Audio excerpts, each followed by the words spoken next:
Tech Talk with Matthew Dickerson. At Matthew Dickerson. Tech Talk. Sit back and relax. It's time to talk technology. Greetings, shoppers. I'm here with a friendly reminder that your chance to buy the perfect present is running out fast, and you have 5 or less shopping days depending on when you access this podcast. Now, if you've tuned in on Sunday, then you have exactly -1 days left of Christmas shopping. But the good news is, hey, Merry Christmas, everybody. Now, I hope this next 45 minutes or so are going to come in handy all the same. Though maybe perhaps for birthday present ideas as we hurtle headlong towards 2023. Welcome to Tech Talk with Matthew Dickerson for our special Christmas 2022 Gift Ideas edition. I'm James Eddy, and not Matthew Dickerson, but this man is... And a hearty season's greeting to you, Matthew. Have a glass of some warm eggnog on this toasty summer afternoon and fill us full of some of your Yuletide cheer. I'll wait till after the show for the eggnog, but good idea in general. Warm eggnog on a hot summer's day.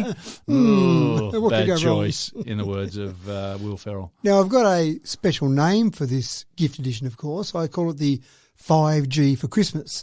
Nothing to do with mobile phone technology, but all to do with the Great Geek Gadget Gift Guide, the 5Gs for Christmas. We love the alliteration. That's right. Now, I'm not sure what I'm going to do next year because I've got to come up with another G there, and one doesn't stick out to me, but we'll just go for 5G for the moment. We'll wait till 6G for a little while to come along. But before we get started, I just want to talk about e-stuff.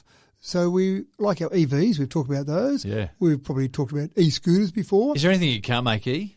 Well, probably not. It's a bit like I and iPhone. You just come up with something groovy, put an I in front of it. But as long as it's electric, then you chuck an E in front of it. And there's a few E's in our list today. But I love my bike riding. I love my mountain bikes, and I race mountain bikes. It's fantastic. And there's a few guys in our club that actually do have e-bikes, e-mountain bikes. You're not going with an e-bike, are you? Well, no, not quite, but very close to it. I can't imagine that because that would take the hard work out of your legs, and you're a man who likes to...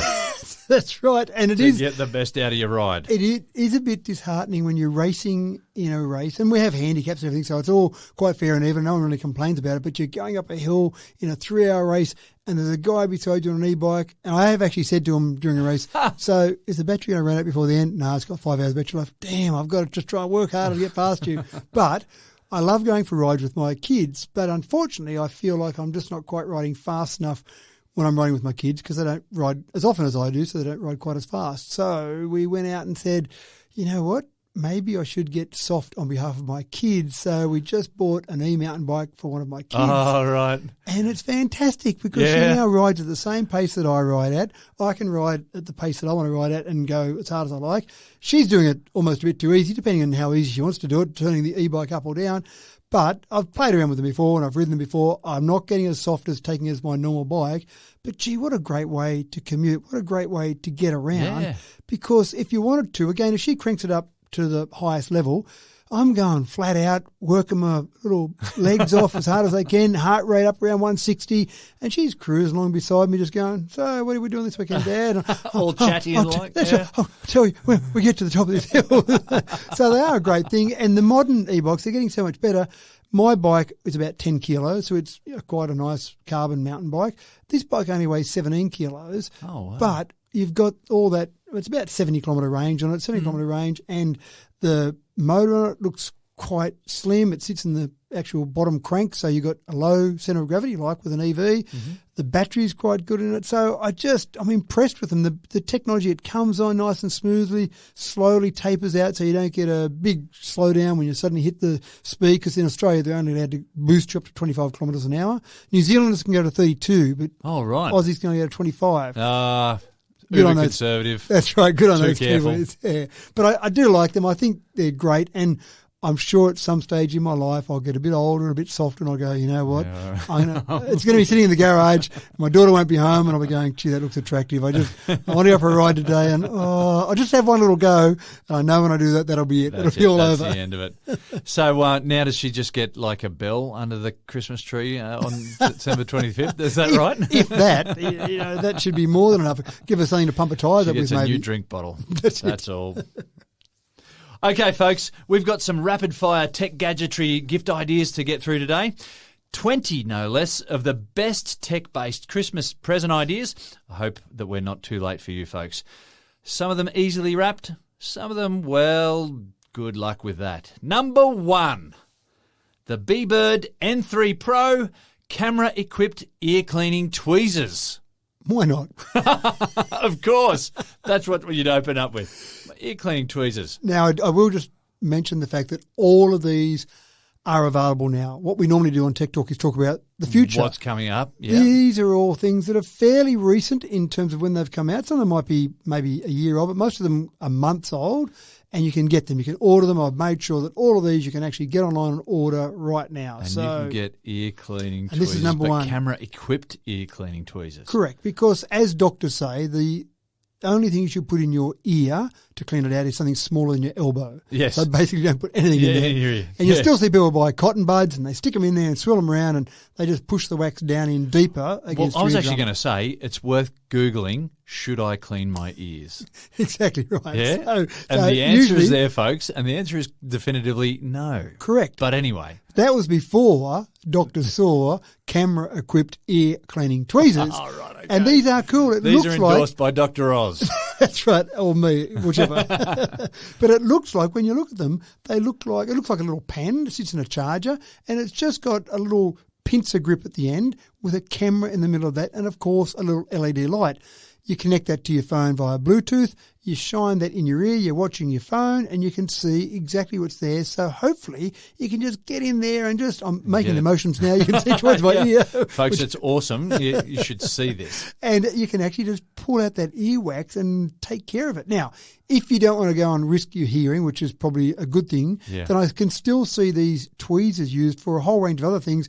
You get something stuck down, I don't know, maybe underneath the seat of your car or down the side between the centre console. You can never find it or see it. Doesn't have to be ear-based. Doesn't have to be. They call them ear cleaning tweezers, but I think there's a whole range of other. I think they're underselling themselves, actually. I think they should be called general purpose, multifunctional. There you go. Multifunctional camera equipped tweezers. I think they should rename them. Good idea. But I do like the fact that we've got so much ability now with a little singular pen-sized device with enough battery power, enough camera power, enough LED power, and then, of course, everything's better with Bluetooth, so you Bluetooth that across to your phone and watch all that. I think it's fantastic. So keep an eye out for those. If you've got someone who's got really waxy ears... Well, you know what? Once I swatted a bug that was in my ear, and it actually just went in my ear, and I could hear it trying to crawl around, escape, and buzzing about.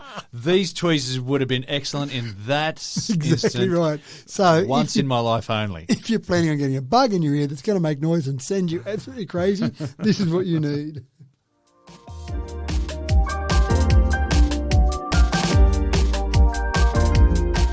All right, we're up to number 2, folks.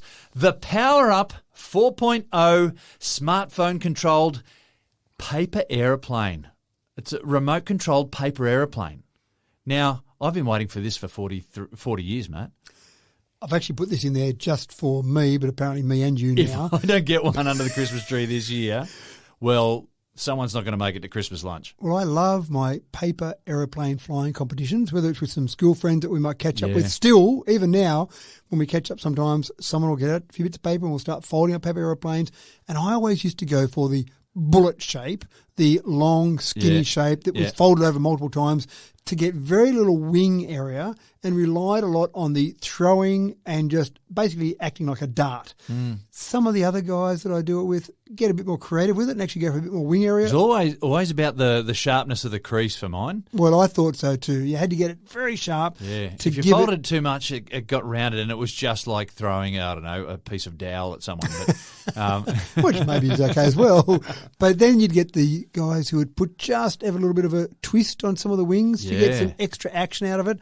All of that sounds like it'll be absolutely irrelevant when I have my next paper plane flying competition with my friends, because this here is fantastic. Again, it just gives you an idea of how good we're getting at shrinking down stuff. Little tiny battery, little tiny controller, again connects to your phone with Bluetooth, and a couple of little propellers on there with the ability just to change the angle on those propellers to give you a bit of extra flight loft or a bit of extra change in direction. all controlled via your smartphone, of course. So the next time I can see that we pull up with the competition all on, I look at all the jokes that they'll be folding ready to go, and I pull out my pathetic-looking bit of paper airplane, clip this on. It's light enough that really you just need 80-gram paper to actually support it. Clip it on, and away I go, and I just blow them out of the water. Flying till Tuesday. That's right. Fantastic. Or maybe for 6 minutes anyway, if that gets us through to Tuesday. Yeah, okay. But even that was pretty impressive. I thought 6 minutes of flying time out of something that's tiny. But that's assuming you're launching it from the ground level. Imagine if you were launching it out of a 7th-story window or something like that. Of course. Why didn't I think of that? That'll go till Tuesday. That's right. That's what we were thinking of there. So keep an eye out for it. The Power Up Force smartphone-controlled paper aeroplane.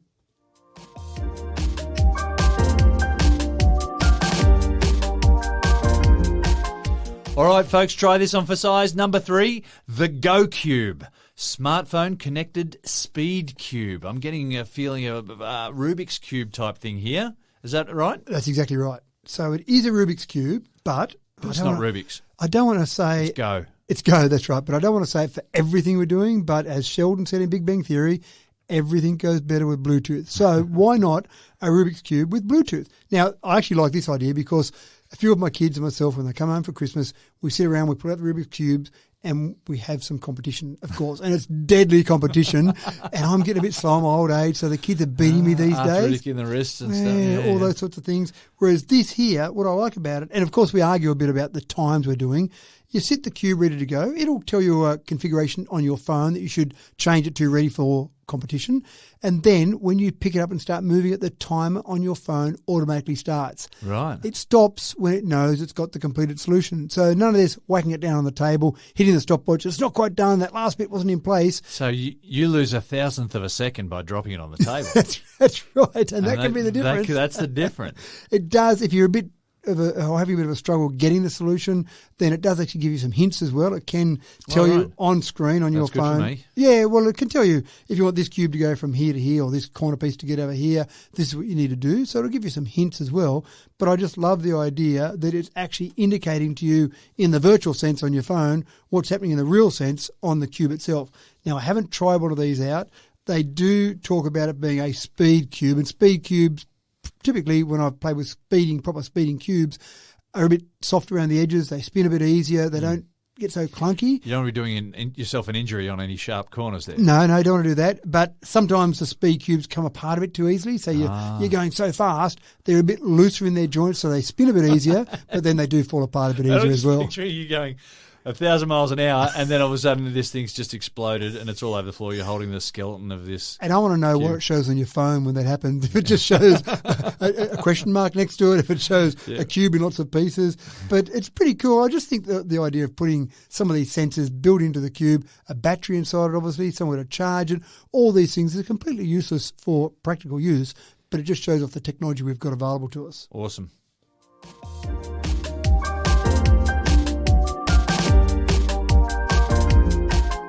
Now, if you're still a smoker, give it up for a start, but if you're still a smoker, live a little closer to the edge with this lighter with a 2023 spin on it. It's the Tesla Coil USB rechargeable lighter. Now, I'm happy to say that maybe some people who want to go out and have a little campfire might use this as well, because I was thinking the same thing as you. I was thinking, I don't want to promote something that promotes smoking, but you use a lighter for other things as well. Yeah, you do. You might want to light some candles around your house for a romantic evening, or just that Christmas time, maybe not in Australia because you don't want candles going throughout the house in summer, but it's just a cool concept. Normally, obviously, you've got all that mucking around with lighter fluid and you're trying to fill that up in some sort of lighter, or you throw it out and buy a new one, which is not great for the environment. But I love this concept. But this looks a little bit like a taser. That's exactly what I thought of as well. Double as one, I'm guessing. So rather than burn someone with a lighter, you just do a little tiny mini taser with a Tesla coil. There's Christmas fun. That's right. We don't recommend this, of course, folks. But you can imagine Nikola Tesla, who obviously had some fantastic inventions, but imagine him coming back today saying, hey, look, there's a little arc there across that on a little tiny thing you hold in your hand that's powered by a rechargeable battery. this is magic. This is much better than I ever created 120 years ago whenever Nikola Tesla Well, lived. he gets the rap for it, though, doesn't he? Well, he does indeed. And so that's just all it does is a little arc. It doesn't have any flame. So blowing it out, if you're out in windy conditions and trying to light that campfire, which I wouldn't recommend because it might start a bushfire, but if you were in that situation trying to light something up, then this doesn't blow out either. It's just doing a little arc between the two components on the actual lighter itself. And so that little arc is enough to then light up something like a cigarette or a campfire or maybe a gas stove or something like that. So, yeah, it's quite good use of modern technology. Option.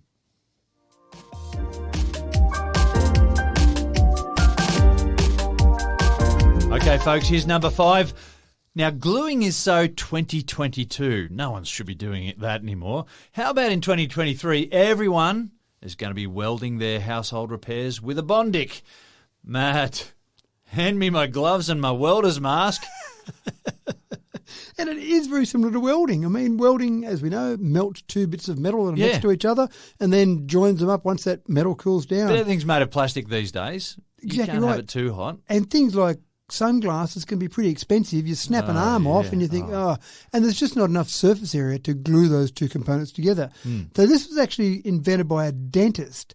And in his job, he found these incredibly strong UV-cured bonding compounds that he used on the job. So he thought, well, could I apply them in some other way? So he came up with this concept of Bondic. So you basically put a couple of the compound on a couple of the components that are broken, and then you do a UV weld. And they estimate it's about 50 times stronger than glue. I reckon that'd be stronger than the rest of the arm on a pair of sunglasses, for example. But Sign me up. Yeah, that's right. If you've got something broken nowadays, I think we get to the stage where you don't worry about fixing it; you just throw it out. Well, that's the problem, isn't it? Yeah, that's right. And we're talking about but having repairables now.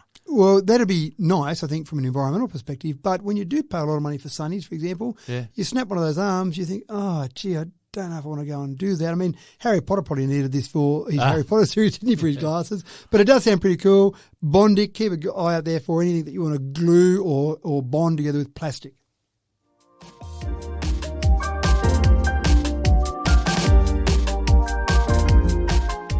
Now, back in the 70s and 80s, all the kids had a Viewmaster that took you for a trip through Disneyland or what have you in 3D.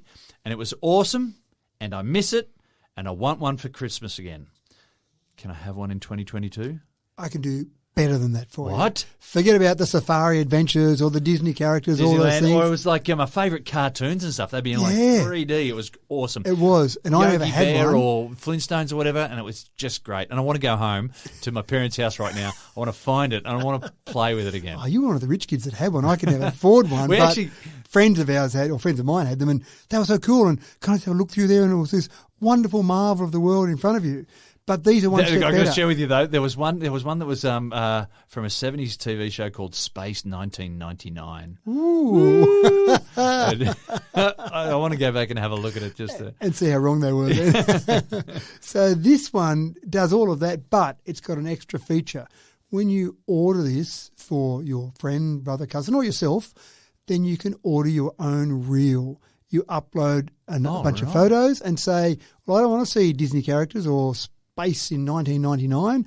I want to see baby photos, or I want to see my last holiday. Yeah, right. So you create your own reel. And, of course, for the company itself, what you want to do with that is you want to get some ongoing revenue. So I'm sure they have the ability for you to keep ordering reels. So the Viewmaster itself is there, that's fine, but it's all about the consumables nowadays. So I just think that idea of saying to one of the kids, here you go, have a look through this Viewmaster, and they're going, what old technology is this? And they put it on their face and they look through it, and next thing you know, oh, that's when I was a baby dad. Look at that, how cool is that? If you don't know what we're talking about, you've got to look at it. It does look extremely retro, but the idea that you could make your own discs for it, and check out those old family photos and stuff. That'd be awesome, I think. I'd do that. I don't know that I'd want to look at the space from 1999 or the Safari Adventures, but looking at our own photos, I think that'd be pretty cool.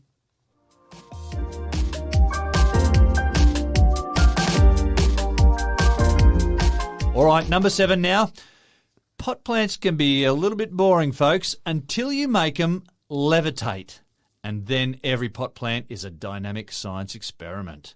Levitating pot plants, Matt, what's that all about? Why not? Why not? It's not going to help with my lack of a green thumb. It's not going to do anything there.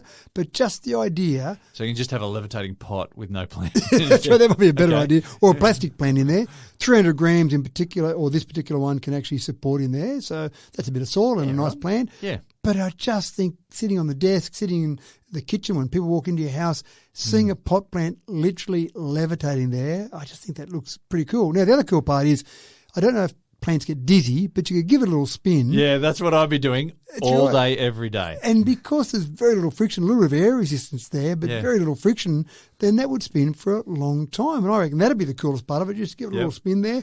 Of course, the base itself needs some power plugged in, so it obviously creates an electromagnetic field. There would be a magnet, a permanent magnet, in the base of the pot plant itself, or where the plant sits, and so that would be enough to resist that, a bit like when you put two north poles together on two magnets. That's right, yep. But they've obviously got it tuned in enough that as long as it sits right there in the middle, if you'd bump it a bit, it'd fall over in a mess and put dirt everywhere. But as long as it stays in the right spot. I guess it could be like a ring of magnets around the outside just to guide this thing towards the centre. It probably is, yeah. I haven't actually looked at the base of one of those, but that would make sense. Pull it apart and have a look. Yeah, and I'm sure people played around with it for a long time and went, let's just get it. It fell over. So they've got it to the point now where it balances relatively nicely. And again, I just think that's a pretty cool idea about levitating something, taking a good old-fashioned pot plant, which has been around forever, and adding a bit of a science flick to it.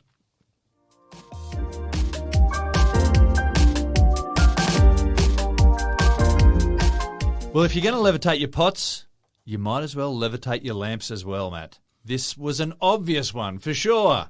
We should have had levitating lamps for ages by now. We should have, and this goes a step further. So it's a step further than the levitating pot plant. It levitates, it actually lets a light bulb hang. So it's a hanging levitation. It's a hanging one, and you can do just like they do with the magician and put your hand through there, and there's no wires here. But because it's using an electromagnetic field, it's not only got a magnet, a permanent magnet in the base of the light, but it's got a coil in there that allows it to generate enough electricity to power the light. So now, not only have you got a light just hanging there, literally connected to nothing, the light is actually on. So you're watching that and you're going, now that is just plain magic. Imagine a magician going back in time 50 years saying, I'm just going to make this thing hover and now I'll make it light up, and people are just going, this person is definitely magic. How could you possibly do that with science? So that's fantastic. And just as an added bonus, the base of this lamp is a wireless phone charger as well. So drop your phone on the base, charge your phone while you look at the lamp. It does everything. It does everything. And, of course, you could give it a little spin as well if you wanted to, and the lamp would spin around for a while. So we're not going to let it not be spun. Oh, it has to be spun. That's obvious.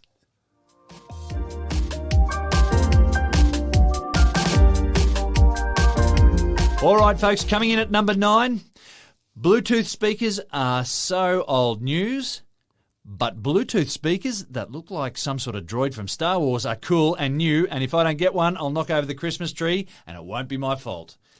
It's an awesome little droid-looking Bluetooth speaker. It is, and that's where we're at now with speakers, aren't we? We've got so many features that we've become accustomed to.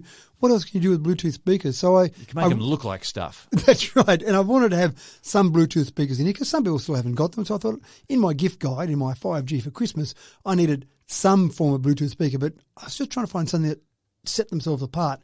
And these Mars Pro did set themselves apart. So they're pretty cool. They've got 6 dynamic RGB lights on them. They've got 15 hours of playtime, all this sort of stuff you'd expect out of good speakers. They apparently sound good. I haven't heard them myself, but they do look like they're pretty wicked little creatures. If something crawled up to you in the middle of the night looking like these, you'd either be scared or say, finally, there's proof that aliens exist. Yeah. So they look cool. And if someone's looking for Bluetooth speakers out there for a present, I would say they're all probably going to sound about the same. They're all probably going to have similar features. Look for the cool ones. I argue with my daughters about going for function over form rather than form over function because often they're going the other way. Yeah. In this case, I'd say go for the form over the function because they're all going to have pretty much the same function.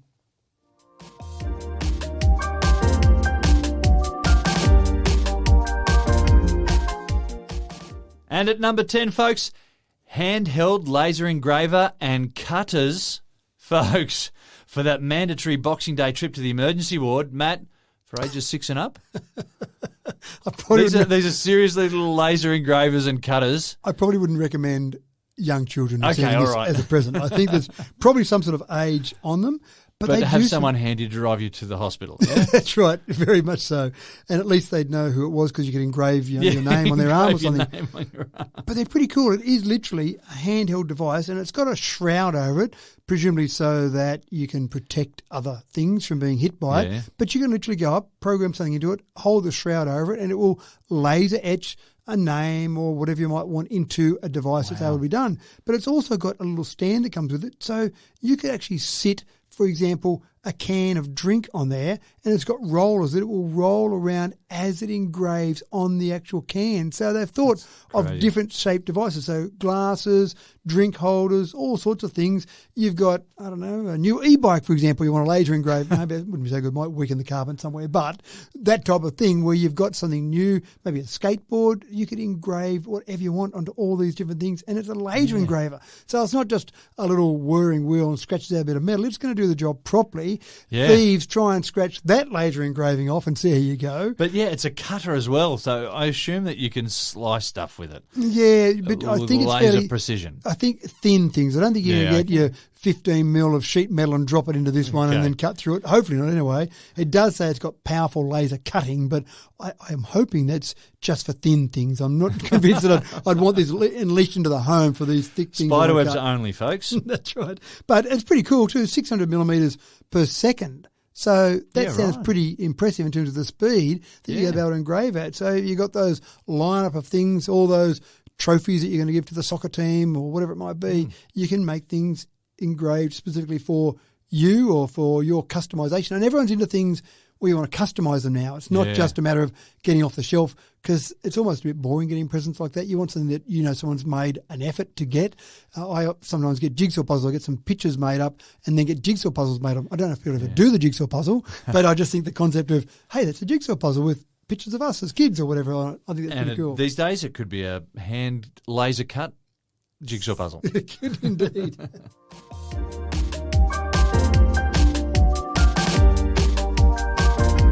Now, here's something for the kids who won't sleep at night anyway. Have an illuminating doodle pillowcase, or is that a doodle pillowcase? I think doodle. Doodle, sorry. Yeah. An illuminating doodle pillowcase, easy for me to say, to keep your kids awake all night. Well, it's they actually, can draw all over the pillow. They can, and then it fades out because the pillowcase is printed with luminescent ink.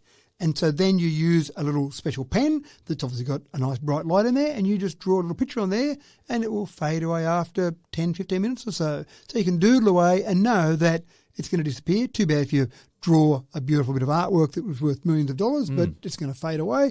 But I just think that's pretty cool where the kids can lay there in the middle of the night and just do a bit of doodling on there. Maybe can't sleep, wake up, whatever. You might draw yourself to sleep. Again, it's just another one of those things where we've got all this technology out there and we do some wonderful things with it, but then we come up with groovy little ideas like this, bit quirky, bit different, but I just can see artistic kids loving the idea of laying in bed, doodling away on their pillow, and mum can't see what they can draw. So they could even draw rude pictures on there. Not that I'm encouraging that, and mum would never see what was drawn on there.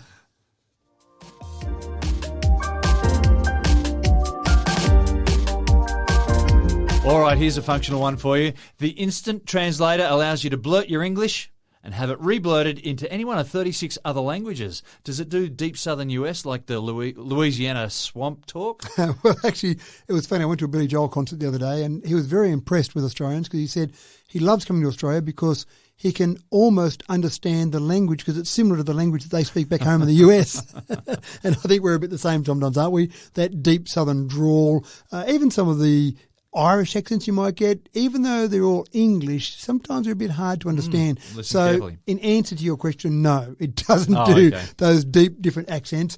The base model or the base version at the moment comes with 36 languages. So you've got, I suppose, what I'd call common languages. You've got Spanish, Chinese, Turkish, Italian, French, Japanese, so many of the countries that you might see people in Australia travel to.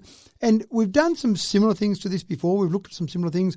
What I'm impressed with this one in particular, and the reason I've featured it here, is the reaction time. Some of the devices out there that I've seen, you'll talk into it and then you'll wait, and by that time the person is not understanding really what you're doing, and then it translates it and finally they get it, and then they've got to say something back, and it's a pretty stilted conversation. Yeah. This one here will do the translation, complete that translation and then start speaking within 1.5 seconds. And that's not too So bad. it's all pretty much in real time then. That's exactly right. So it's not far off. I mean, 1.5 seconds can be a bit awkward, but if the person understands what's happening, and that probably happens after you say, this is a translator device, speak into it in your own language, and as soon as they get that, they go, all right, I've got it now. So that 1.5 seconds, I think, is pretty good. And the other big advantage is we've looked at some apps on phones that do something similar, but you've got to have a data connection.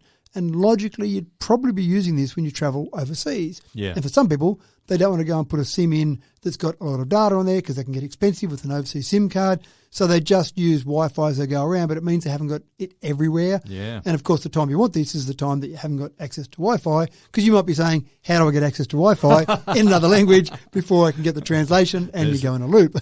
That whole Abbott and Costello routine there or something, yeah. Who's on first? It does sound a bit like that. But this is pretty cool. It's one really that seems to, from all the ones I've just seen, it seems to be about the best in terms of its feature. It's called the Muama Enance, and I'll spell that because I'm not sure how I pronounced it, Muamaenence. So have a look at that one. Pretty good, and it's basically something that I can see as we can get these borders open up and travel again, something that is more and more useful. For sure.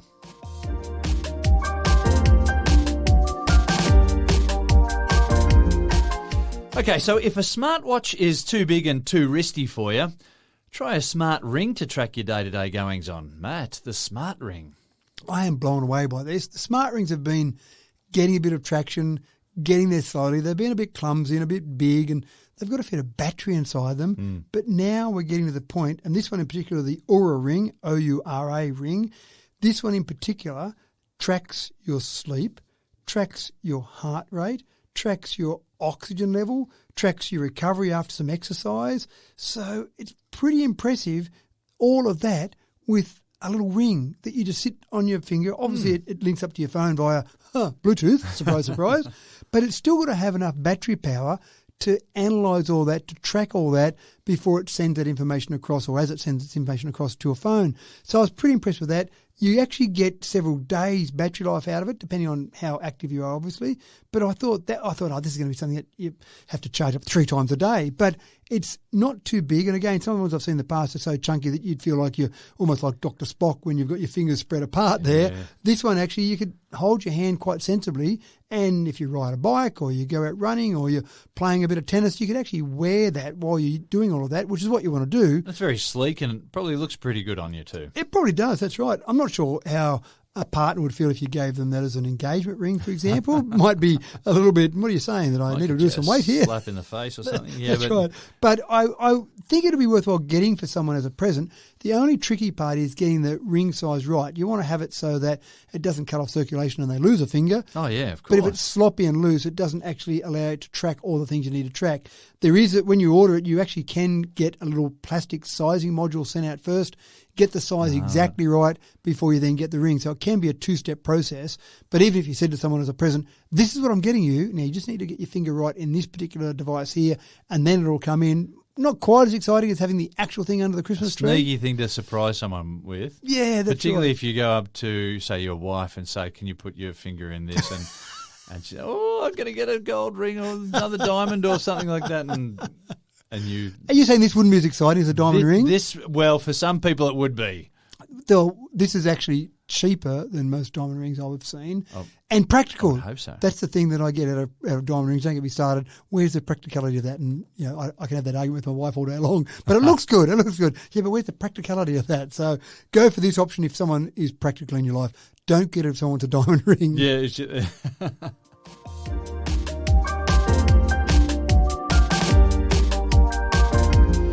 everyone needs a robot. And if you don't have one yet, then why not start with a palm-sized robot dog?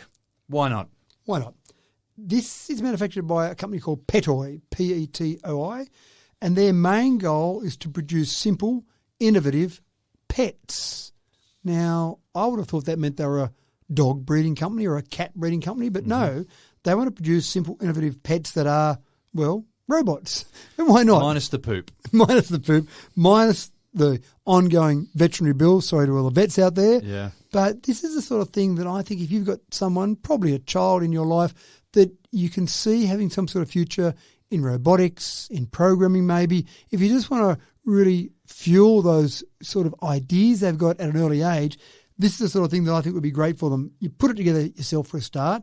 It's controlled by your smartphone. You program it. Can even carry a little bit of cargo, about 450 grams. How much does a can of beer weigh? Is it probably about that? Yeah, I reckon it'd be about 385 grams or something. There you go. Right. So enough to carry around maybe a little beer. I'm not sure how stable it is. But you can make it do tricks. You can make it roll over. It really is something big enough to fit in the palm of your hand.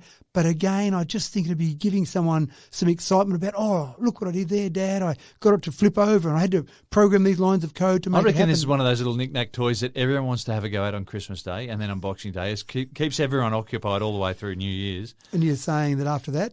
Well, we'll have to wait and see.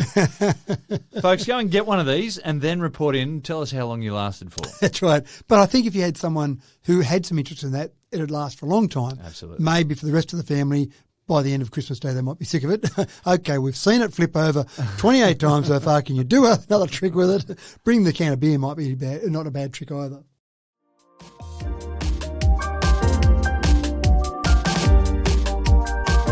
Okay, people, now number 15. The ideal gift for Christmas afternoon and the Boxing Day test is the couch console. It looks a bit like a stable table, but this one's a bit funky.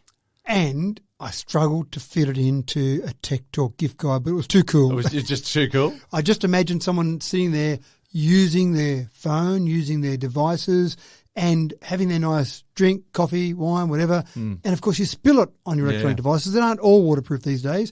So it's actually a modular device. It sits up like a tray, but it's got some depth to the tray. It's got one place for a cup, one place for some food maybe, and then a larger tray for things like your phone, an iPad, maybe glasses, remote control, whatever it might be on there.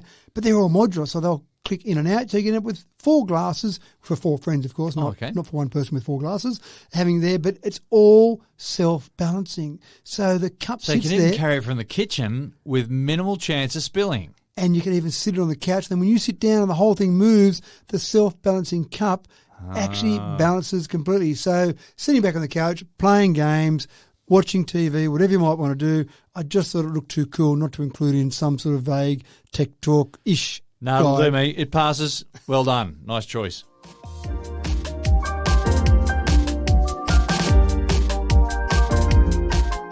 All right, folks. So when your remote-controlled paper plane gets stuck on the roof, it's time to pull out the, wait for it, the Metafly. Get a load of this, folks, the Metafly. I was waiting for you to go for Ornithopter. Or the Ornithopter. So this is for the people who have had every drone that you can possibly have, and they've played with those, and they're sick of going for those drones, and they just want something a bit different. That looks a bit more like an insect. And exactly right. In terms of drones, it's not great. Its speed goes up to about 18 kilometres an hour.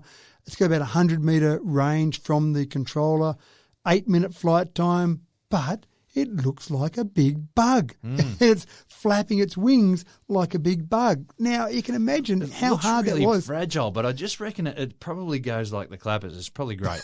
It is. Now, I worry when someone makes this claim. They say crash-proof. They obviously haven't had enough of my friends playing with one of these. Crash-resistant I can get. Yeah, as soon as you read that on the box. You know you got to challenge it, haven't you? Yeah. That is a challenge. You're going to get your brother. This is your present, and your brother's going to test it out. That's right. So the Metafly looks cool. I like the fact that someone said, well, flies, birds, they all get around with wings. Surely we can do something like that. So they've designed it, and they've got a thing that flies just like a bird, just like an insect. But, yeah, I wonder about the noise as well. Drones can be noisy and annoying, but can you imagine what this would be like with little mechanical wings flapping away there at some incredible speed? I don't know how fast they go, but it's obviously going to be pretty fast to keep it upright. So it looks cool. Don't know how useful it'll be. Don't know how long it'll last, but it sounds like a cool present.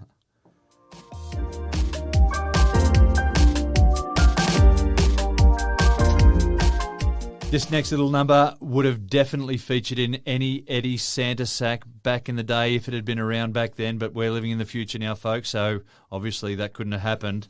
But this has got Eddie Family Christmas written all over it. The ClickBot Modular Robot Kit. This is the sort of thing everyone would have been interested in, and and there would have been fights over. It's a little bit like the pet toy, but it's actually got wheels on this one. So rather than like the pet dog with legs that can walk around, this one's got wheels, same sort of It thing. looks like you can shape it yourself. It's a little bit like Lego, but not Lego, and it's all sort of, lumpy and modular. Correct. So modular design, battery powered, control it with an app. Really the whole idea of getting this is if someone's interested in some sort of programming and you look at this one and you think, well, ClickBot, and that's without the K, so CLICBOT. It is called an educational robot kit, but I wouldn't let the kids see the educational part. Just you want it to be a toy. As soon as it's the educational, they might go, right, I want to play with that. I might learn something out of that. Use the Python coding language to actually program it. So again, kids that are interested in programming, what a great way for them to get excited about things, annoy the rest of the family as this thing comes around and does things. It's got little pincers you can use. It's got it won't wheels. just drive around. It's going to drive around and pick stuff up, which is the best sort of driving around. Can it pick up a can of beer? I think that's an important thing. There seems to be a theme here around Christmas to impress some of the rest of the family. Just taking a can of beer to them, I think, is probably one of those ways you can impress people. With enough people. blue tack, it'll pick up a beer can. That's good. And again, keeping those people excited and interested for what's going to happen later on in life. Having skills in robotics, having skills in programming, I think is going to be a huge future for people. So this is one of those things that guarantees some sort of future for your children. Absolutely.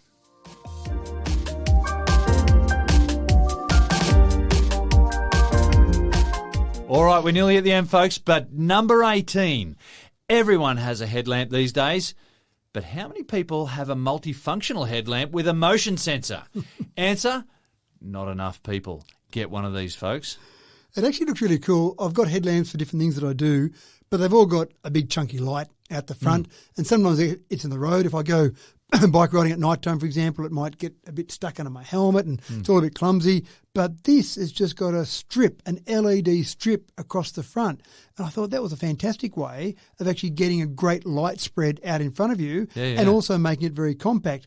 The motion sensors, I love that idea because sometimes you come back, you take the headband off and you forget it's on. And, of course, you come back the next day, you go to turn it on and it's flat, exactly right. So the motion sensor detects that nothing's happening. There's no movement. There's nothing happening at all. So it says, well, that's probably enough. I can turn off now because obviously no one's doing anything. Obviously, if you can stay really still for long enough, you might be able to get it to turn off, but you're probably going to be challenged to do that. 350 lumen, so not too bad. They talk about a powerful side beam as well that can light up to 100 metres away. Wow, that sounds fantastic. Imagine going out spotting things in the middle of the night, spotting birds up in trees, a whole range of things. For a game of murder in the dark, someone's going to lose an eye. That's right. So it's got that general lighting as well as a spotlight on the side of it. This is basically a showing off of what we can do with modern technology now, all built into a headband. You may not find it that useful. I think it sounds fantastic if you need that sort of thing. A lot of fun.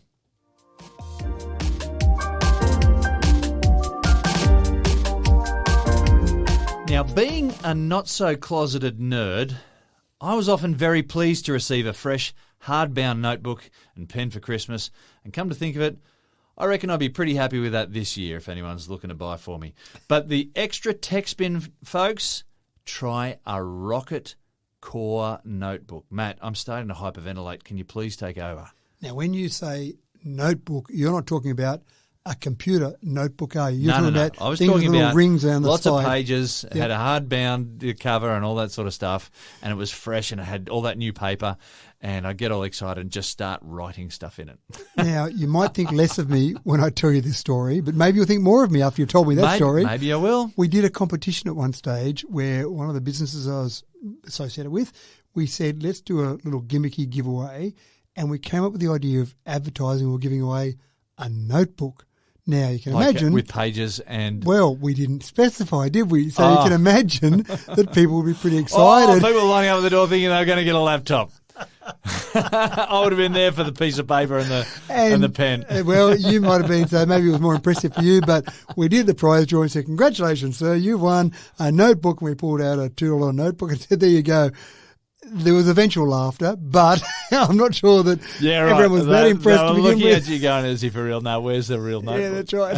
And that was it. There was no real notebook. I love it. But the Rocket Core notebook might have been a bit more impressive for them. So for people like you that do love the good old-fashioned pen and paper, One of the issues, of course, is you do all your writing in that and you write some wonderful things, incredibly important things you've written in there, and then something happens, you lose it, gets wet, or it just gets destroyed in some various way. What you need is something like this, that as you write those notes, this is being uploaded to the cloud for you automatically. So those images, those pictures are there. You can see them in that very visual form, but they're also stored electronically. Now, you can also change so that when they upload to the cloud, they actually do an automatic conversion from writing to text, so that when you actually look at it in your cloud save version, it's actually turned it into a normal word processing type document that you can then start to edit. So if you love writing a novel, handwriting a novel, but wow, what publisher is going to take that manuscript off your hands? None. They want it typed up. You could write all this and then it will turn into the typed word as such. Yeah, and when you're like on Christmas Day and you're writing down why you hate your sibling for flying your Ornithopter into the wall to test out whether or not it was crash-proof. Well, that's all kept forever and ever and ever. And that might be where you need the pictures as well. So you can draw pictures of what you might do to your sibling after they've crashed your Ornithopter. Gotcha. So I just love the idea that you could just still draw in a way that might be you might be a very visual person. You might like diagrams, illustrations, all that sort of thing. Do all that. That's fine. And that'll all be uploaded in that graphic format. That's amazing. Yeah, it is quite cool. Then to clean it up, you just put a drop of water on, wipe it off like you would a normal whiteboard that you can just wipe things off. Make sure you use the right pen when you're doing it in the first place, and that'll all disappear and you can go ahead and use it again and again and again, which is a bit of a problem. Because if you like getting a nice, shiny new notebook as a present, then you wouldn't need a new one because you keep reusing the same one. You'd always destroy it every now and again. You've created a real dilemma for me.